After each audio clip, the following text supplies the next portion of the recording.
करुणाय शरण्याय करुणारससिन्धवे असमानबलाय आर्तरक्षकाय नमो नमः। आदित्यायादिभूताय अखिलागमवेदिने अच्युतायाखिलज्ञाय अनन्ताय नमो नमः।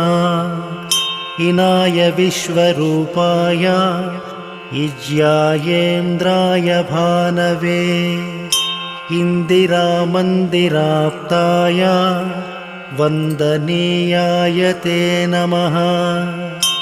ईशाय सुप्रसन्नाय सुशीलाय सुवर्चसे वसुप्रदाय वसवे वासुदेवाय ते नमः। उज्ज्वल